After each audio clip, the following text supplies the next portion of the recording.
الحمدللہ وکفی وسلام علی عبادہ الذین اصطفیٰ اما بعد فاعوذ باللہ من الشیطان الرجیم بسم اللہ الرحمن الرحیم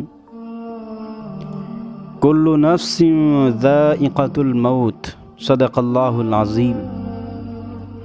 میرے محترم بزرگوں، دوستوں، حضرت ابن عمر رضی اللہ تعالی عنہ نبی پاک صلی اللہ علیہ وسلم کا ارشاد نقل کرتے ہیں کہ لذتوں کو توڑنے والی چیز یعنی موت کا تذکرہ کثرت سے رکھا کرو۔ حضرت انس رضی اللہ تعالیٰ عنہ فرماتے ہیں کہ ایک مرتبہ حضور صلی اللہ علیہ وسلم تشریف لائے تو صحابہ کرام ہنس رہے تھے۔ پیارے نبی نے ارشاد فرمایا کہ لذتوں کو توڑ دینے والی چیز کو کثرت سے یاد رکھا کرو۔ اس کو جو شخص فراخی میں یاد کرتا ہے اس پر یہ تنگی کرتی ہے، اور جو تنگی میں اس کو یاد کرتا ہے اس پر فراخی کرتی ہے۔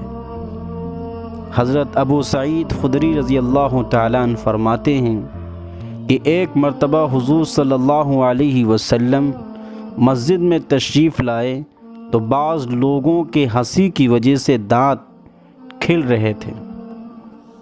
حضور صلی اللہ علیہ وسلم نے ارشاد فرمایا کہ اگر تم لذتوں کی توڑنے والی چیز یعنی موت کو کثرت سے یاد کرتے تو وہ ان چیزوں میں مشغول ہونے سے روک دیتی جن سے ہنسی آئی۔ ہر شخص کی قبر روزانہ اعلان کرتی ہے کہ میں بالکل تنہائی کا گھر ہوں، میں سب سے علیحدہ رہنے کا گھر ہوں، میں کیڑوں کا گھر ہوں۔ جب نیک مومن بندہ دفن ہوتا ہے تو قبر اس سے کہتی ہے کہ تیرا آنا بڑا مبارک ہے، تیرے آنے سے مجھے بڑی خوشی ہوئی، جتنے لوگ میری پشت پر چلتے تھے ان میں تو مجھے بہت پسند تھا، آج تو میری ماتحتی میں آیا ہے تو میں اپنا طرز عمل تجھے دکھاؤں گی۔ اس کے بعد قبر اتنی وسیع ہو جاتی ہے کہ جہاں تک مردے کی نظر جائے وہاں تک زمین کھل جاتی ہے، اور ایک کھڑکی جنت میں کھل جاتی ہے جس سے وہاں کی خوشبوئیں اور ہوائیں وغیرہ آتی رہتی ہیں۔ اور جب کوئی بدکار یا کافر بندہ دفن ہوتا ہے تو زمین اس سے کہتی ہے کہ تیرا آنا بڑا نامبارک ہے، تیرے آنے سے بہت جی برا ہوا، جتنے لوگ میری پشت پر چلتے تھے تو ان میں مجھے بہت ہی برا لگتا تھا، آج تو میری ماتحتی میں آیا ہے تو میں تجھے اپنا طرز عمل بھی دکھاؤں گی۔ یہ کہہ کر قبر ایسی ملتی ہے اس کو ایسی بھینچتی ہے کہ مردے کی ہڈیاں پسلیاں ایک دوسرے میں گھس جاتی ہیں۔ پیارے نبی کریم صلی اللہ علیہ وسلم نے ایک ہاتھ کی انگلیاں دوسرے ہاتھ میں ڈال کر بتایا کہ اس طرح ہڈیاں پسلیاں ایک جانب کی دوسری جانب میں گھس جاتی ہیں اور 70 اژدہے اس کو ڈسنا شروع کر دیتے ہیں، اور وہ اژدہے اتنے زہریلے ہیں کہ اگر ان میں سے ایک بھی زمین کے اوپر پھونک مار دے تو قیامت تک زمین گھاس پر رگنا بند ہو جائے۔ یہ سب کے سب قیامت تک اس کو کاٹتے رہیں گے۔ اس کے بعد حضور صلی اللہ علیہ وسلم نے فرمایا کہ قبر یا تو جنت کے باغوں میں سے ایک باغ ہے یا دوزخ کے گھڑوں میں سے ایک گھڑا ہے۔ حضرت ابن عمر رضی اللہ تعالیٰ عنہ فرماتے ہیں کہ ایک شخص نے حضور صلی اللہ علیہ وسلم سے دریافت کیا کہ یا رسول اللہ، سب سے زیادہ سمجھدار اور سب سے زیادہ محتاط آدمی کون ہے؟ پیارے نبی نے فرمایا کہ جو شخص موت کو کثرت سے یاد رکھتا ہو اور موت کے لیے ہر وقت تیاری میں مشغول رہتا ہو، یہی لوگ ہیں جو دنیا کی شرافت اور آخرت کا اکرام حاصل کرنے والے ہیں۔ حضرت عمر بن عبدالعزیز رحمۃ اللہ علیہ کا ایک واقعہ یاد آیا۔ ایک مرتبہ ایک جنازے کے ساتھ تشریف لے گئے اور قبرستان میں پہنچ کر علیحدہ ایک جگہ بیٹھ کر کچھ سوچنے لگے۔ کسی نے عرض کیا، امیر المؤمنین، آپ اس جنازے کے ولی ہیں، آپ ہی علیحدہ بیٹھ گئے؟ فرمایا، ہاں، مجھے ایک قبر نے آواز دے دی اور مجھ سے یوں کہا کہ اے عمر بن عبدالعزیز، تو مجھ سے یہ نہیں پوچھتا کہ میں آنے والوں کے ساتھ کیا کیا کرتی ہوں؟ میں نے کہا تو ضرور بتا۔ اس نے کہا کہ ان کے کفن پھاڑ دیتی ہوں، بدن کے ٹکڑے ٹکڑے کر دیتی ہوں، خون سارا چوس لیتی ہوں، گوشت کھا لیتی ہوں، اور بتاؤ کہ آدمی کے جوڑوں کے ساتھ کیا کرتی ہوں؟ مونڈوں کو باہوں سے جدا کر دیتی ہوں، اور باہوں کو پونچے سے جدا کر دیتی ہوں، اور سرینوں کو بدن سے جدا کر دیتی ہوں، اور سرینوں سے رانوں کو جدا کر دیتی ہوں، اور رانوں کو گھٹنوں سے، اور گھٹنوں کو پڈلیوں سے، اور پڈلیوں کو پاؤں سے جدا جدا کر دیتی ہوں۔ یہ فرما کر عمر بن عبدالعزیز رحمۃ اللہ علیہ رونے لگے اور فرمایا کہ دنیا کا قیام بہت ہی تھوڑا ہے اور اس کا دھوکہ بہت زیادہ ہے۔ اس میں جو عزیز ہے وہ آخرت میں ذلیل ہے، اس میں جو دولت والا ہے وہ آخرت میں فقیر ہے، اس کا جوان بہت جلد بوڑھا ہو جائے گا، اس کا زندہ بہت جلد مر جائے گا، اس کا تمہاری طرف متوجہ ہونا تم کو دھوکے میں نہ ڈال دے، حالانکہ تم دیکھ رہے ہو کہ یہ کتنی جلدی منہ پھیر لیتی ہے، اور بیوقوف وہ ہے جو اس کے دھوکے میں پھنس جائے۔ کہاں گئے اس کے وہ دل دادا جنہوں نے بڑے بڑے شہر آباد کیے، بڑی بڑی نہریں نکالیں، بڑے بڑے باغ لگائے، اور بہت تھوڑے دن رہ کر سب کو چھوڑ کر چل دیے؟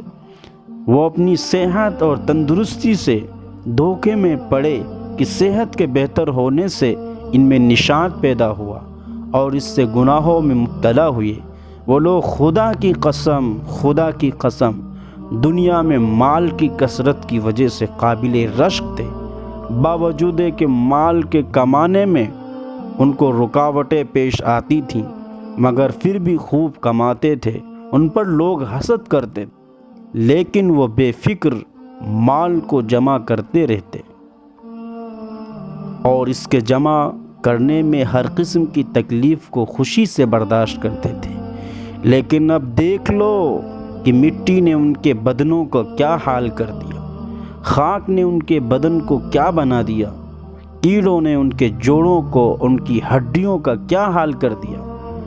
وہ لوگ دنیا میں اونچی اونچی مسیریوں پر، اونچے اونچے فرش اور نرم نرم گدوں پر نوکروں اور خادموں کے درمیان آرام کرتے تھے۔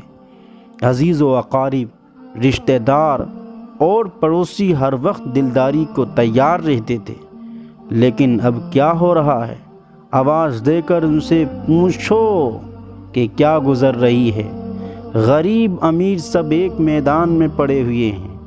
ان کے مالدار سے پوچھو کہ اس کے مال نے کیا کام کیا، ان کے فقیر سے پوچھو کہ اس کے فقر نے کیا نقصان دیا۔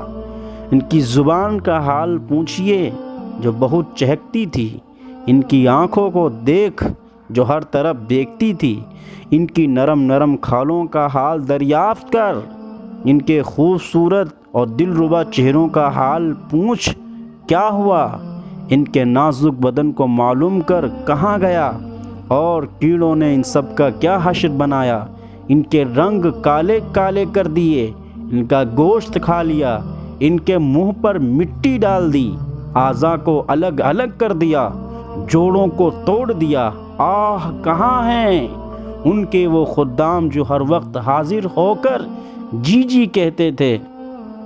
کہاں ہیں ان کے وہ خیمے اور کمرے جن میں وہ آرام کرتے تھے؟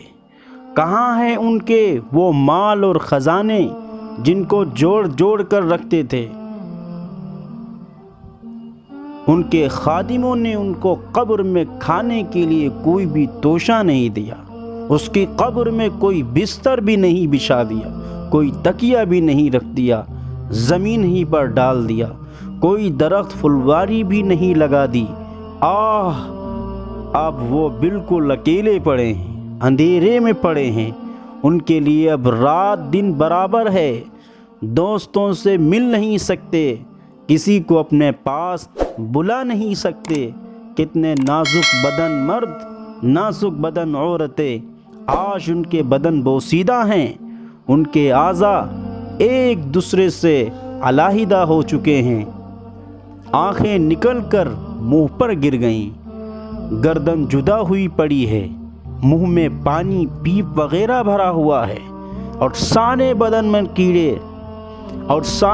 میں کیڑے چل رہے ہیں۔ وہ اس حال میں پڑے ہیں اور ان کی منکوحاؤں نے دوسروں سے نکاح کر لیے، وہ مزے اڑا رہی ہیں، بیٹوں نے مکانوں پر قبضہ کر لیا، وارثوں نے مال تقسیم کر لیا، مگر بعض خوش نصیب ایسے بھی ہیں جو اپنی قبروں میں بھی لذتیں اڑا رہے ہیں، تر و تازہ چہرے کے ساتھ آرام و راحت میں ہیں۔ لیکن یہی لوگ ہیں جنہوں نے اس دھوکے کے گھر میں اس گھر کو یاد رکھا، اس کی امیدوں سے اس کی امیدوں کو مقدم کیا، اور اپنے لیے توشہ جمع کر دیا، اور اپنے پہنچنے سے پہلے اپنے جانے کا سامان کر دیا۔ اے وہ شخص جو کل کو قبر میں ضرور جائے گا، تجھے اس دنیا کے ساتھ آخر کس چیز نے دھوکے میں ڈال رکھا ہے؟ کیا تجھے یہ امید ہے کہ یہ کمبخت دنیا تیرے ساتھ رہے گی؟ کیا تجھے یہ امید ہے کہ تو اس کوش کے گھر میں ہمیشہ رہے گا؟ تیرے یہ وسیع مکان، تیرے باغوں کے پکے ہوئے پھل، تیرے نرم بستر، تیرے گرمی سردی کے جوڑے، یہ سب کے سب ایک دم رکھے رہ جائیں گے جب ملک الموت آ کر مسلط ہو جائے گا۔ کوئی چیز اس کو نہ ہٹا سکے گی، پسینوں پر پسینے آنے لگیں گے، پیاس کی شدت بڑھ جائے گی، اور جان کنی کی سختی میں کروٹیں بدلتا رہ جائے گا۔ افسوس صد افسوس، وہ شخص جو آج مرتے وقت اپنے بھائی کی آنکھ بند کر رہا ہے، اپنے بیٹے کی آنکھ بند کر رہا ہے، اپنے باپ کی آنکھ بند کر رہا ہے، ان میں سے کسی کو نہلا رہا ہے، کسی کو کفن دے رہا ہے، کسی کے جنازے کے ساتھ جا رہا ہے، کسی کو قبر کے گھڑے میں ڈال رہا ہے، کل کو تجھے بھی یہ سب کچھ پیش آنا ہے۔ میرے محترم بزرگوں، دوستوں، ہم سب کو اپنی آخرت کے بارے میں سوچنے کی ضرورت ہے۔ اگر ہماری جانب سے اعمال میں کوتاہی ہو رہی ہے، نماز میں کوتاہی ہو رہی ہے، اللہ کے ذکر میں کوتاہی ہو رہی ہے، قرآن کی تلاوت میں غفلت ہو رہی ہے، تو اس غفلت کو ہمیں ختم کرنا ہوگا، نمازوں کا اہتمام کرنا ہوگا، اللہ کو راضی کرنا ہوگا، تبھی ہماری آخرت بنے گی، تبھی ہماری قبر چمکے گی۔ اللہ تعالی ہمیں بھی اور آپ حضرات کو بھی عمل کرنے کی توفیق عنایت فرمائے، اور مرنے سے پہلے مرنے کی تیاری کرنے کی توفیق عنایت فرمائے۔ السلام علیکم ورحمۃ اللہ وبرکاتہ۔